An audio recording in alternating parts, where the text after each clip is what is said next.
Anna, it's so great to connect today. Thanks for coming on the podcast. Oh, I'm excited to be here.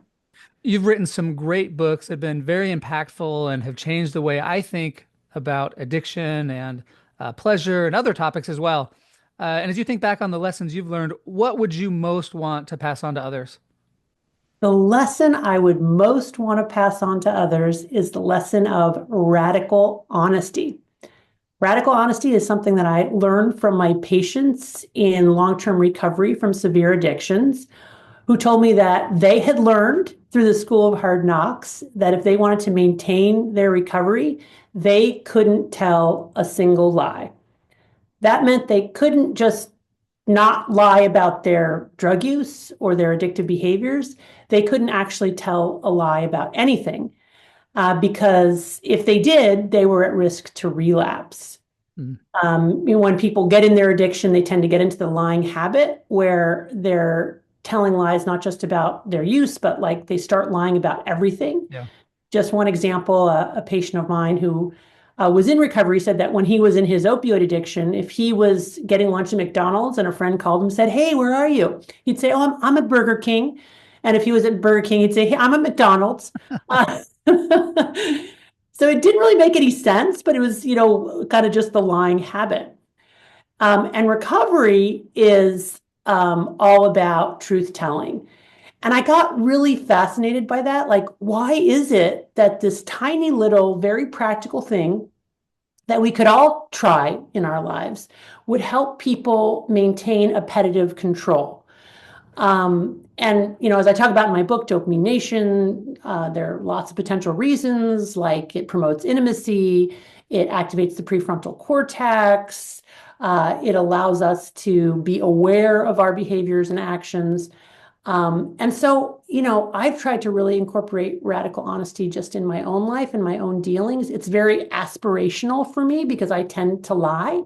My lies tend to be on the order of just little things, trying to make myself look a little less selfish and self-involved. Um, things like why I'm late for the meeting, oh, the traffic was bad. No, it wasn't. I just wanted 5 more minutes to, read the paper and drink my coffee. But anyway, I really want to pass on the lesson of radical honesty, encouraging people to tell the truth as a way that is painful in the short term, but really positive in the long term.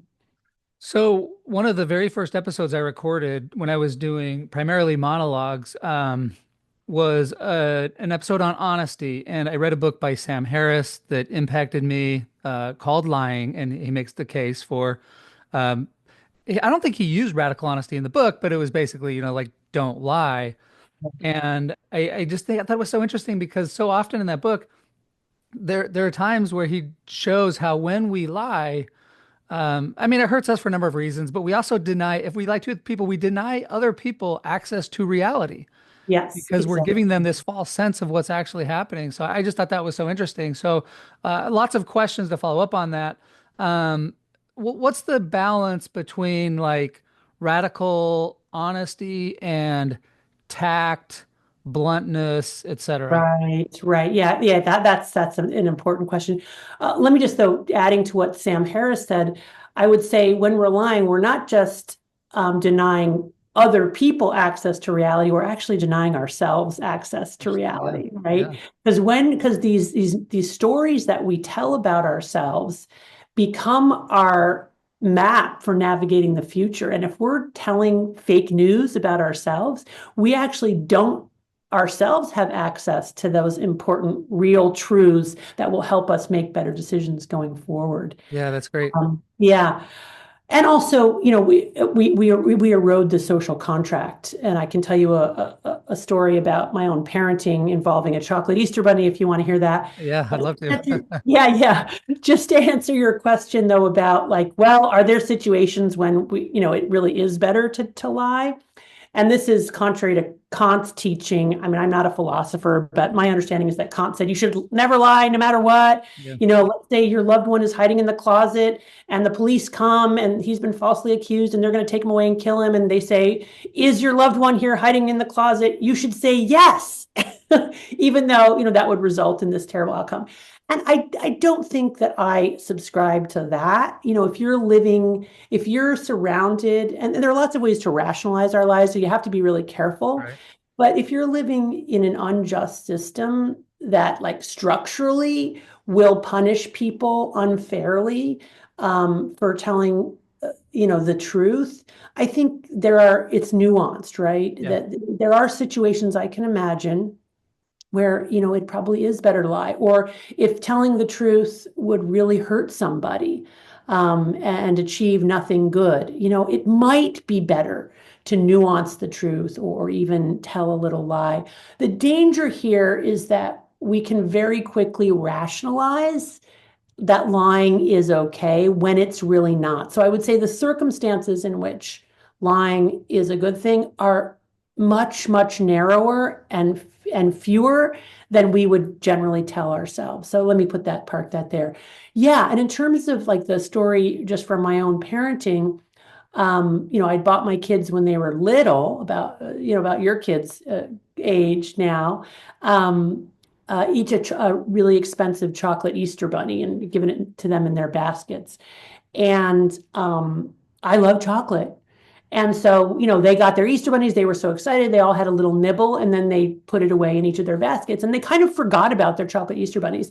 So I was like, oh, I feel like having a little piece of chocolate. And so I just took a tiny little bit of, one of their, and then the next day I did the same. And the next day I did the same. And that kind of went on. And I kept telling myself, oh, I'm just having a tiny little bit of theirs. And they forgot about it. Anyway, like 2 weeks or 4 weeks later, they're like, oh, wait, whatever happened to our chocolate Easter bunnies? We want to eat those.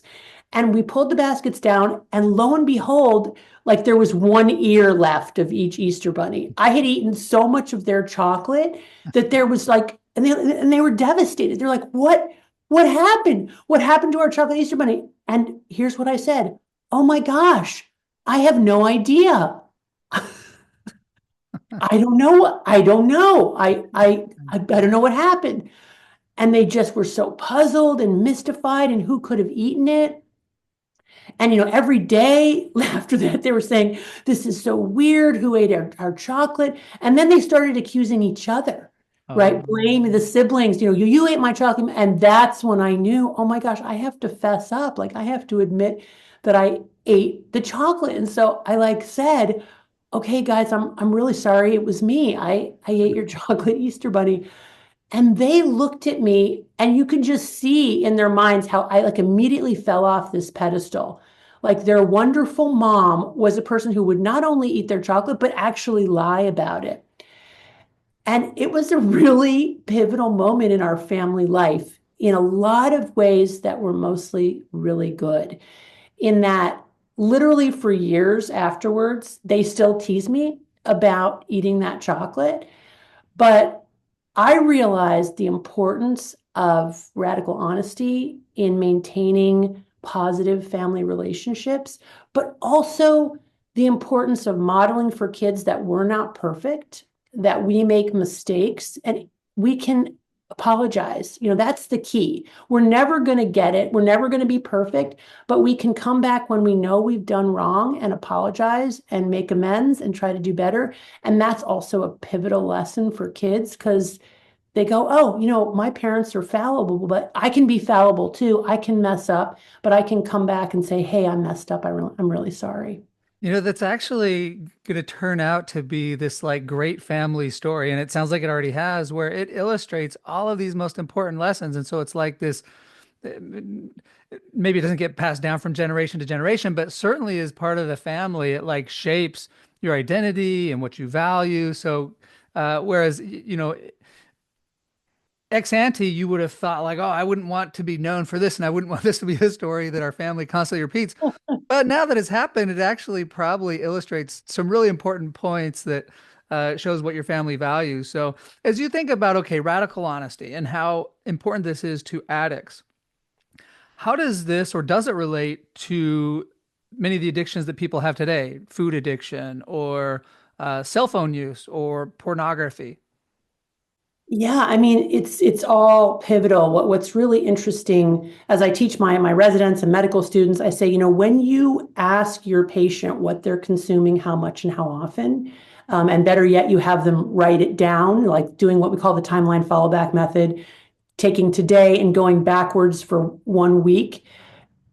Two important things happen. Number one, you get the information as their clinical provider, and that's important. You need that information. How many hours a day are they spending on pornography? How many cupcakes are they eating? How much alcohol are they drinking? Whatever it is. But more importantly, they get the information. Because when we put into words and tell another human being what we're consuming, how we're spending our time, it becomes real to us in a way that it really is not when it's just pinging around in the dark recesses of our minds. And as you talk about, the family stories, what's really interesting is seeing the variance in terms of people's ability to narrate their own lives, to narrate their lives in a way that rings true, to tell stories about childhood. Like some people can't tell stories about their childhood. And that's where you begin to suspect that this was a family where people didn't talk to each other, where they didn't share stories, where they didn't, insist on sort of saying, "Hey, that story doesn't really ring true or doesn't sound right. I think it happened more like this." So language is this really, really important tool that we can use to make our lives better or, to make our lives worse. So telling stories is important. Telling true stories is important.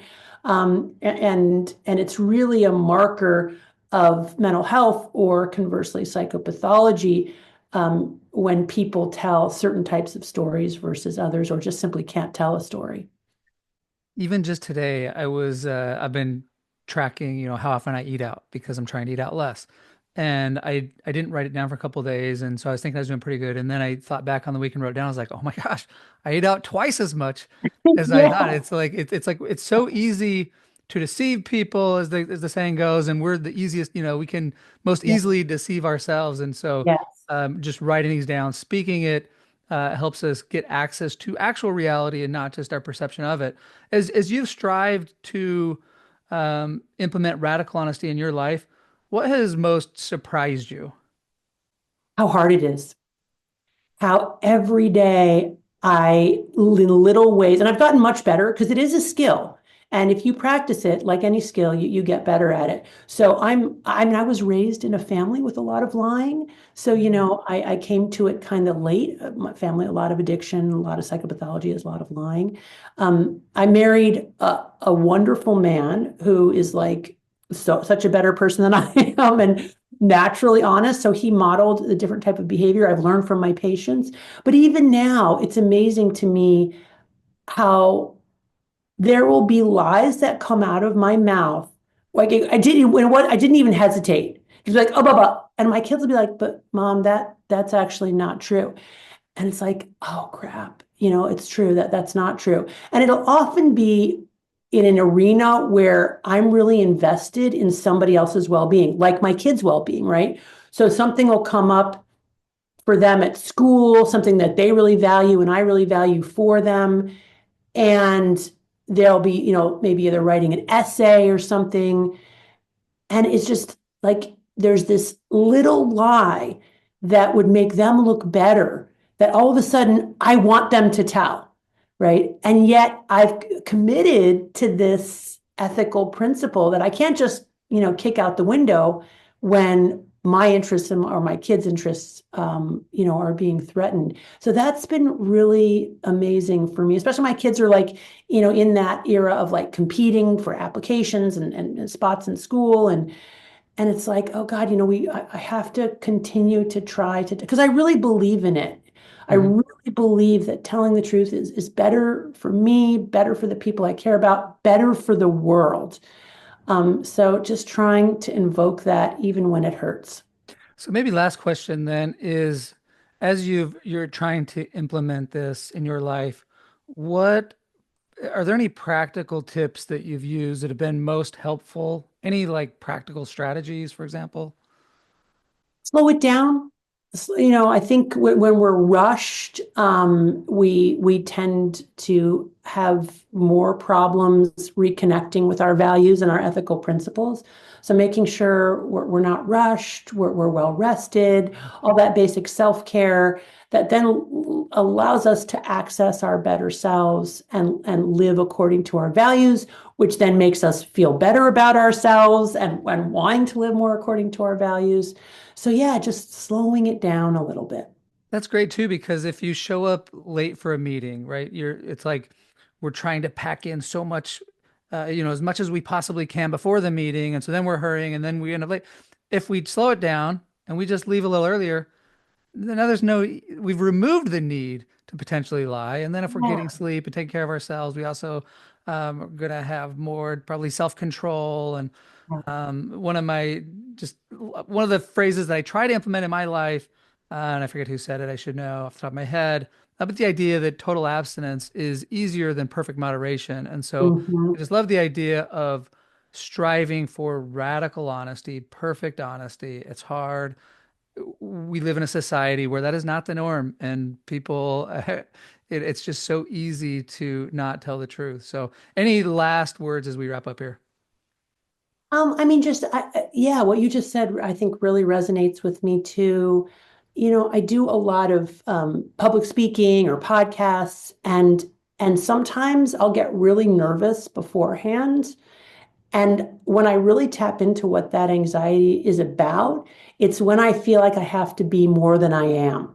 And this relates to radical honesty because it relates to that whole idea of sort of authenticity and just trying to remember, you know what? I don't have to be all things to all people. I don't have to have all the answers. I can just know what I know and know what I don't know.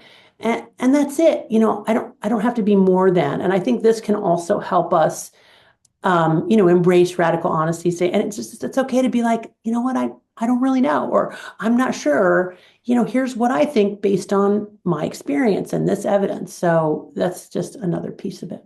So interesting that there are so many ways that radical honesty can impact our lives. And I was surprised when, the I know you for your work on addiction, and I remember learning about the importance of honesty, and certainly with other people that are in 12 steps. I know that's an important part of it. But I think what's cool about this episode is you've demonstrated how many aspects of life radical honesty touches on, and even just being nervous before an episode. Like it's Yeah. not an obvious connection, but as you describe it, it is insightful. So, well, Anna, it's so great to chat. I'm so grateful for your time. I already look forward to listening to this again. So thank you again for sharing these lessons. Oh, you're welcome. And thanks for inviting me. And hope this helps your listeners and also your students. Really, really happy to get a chance to chat with you.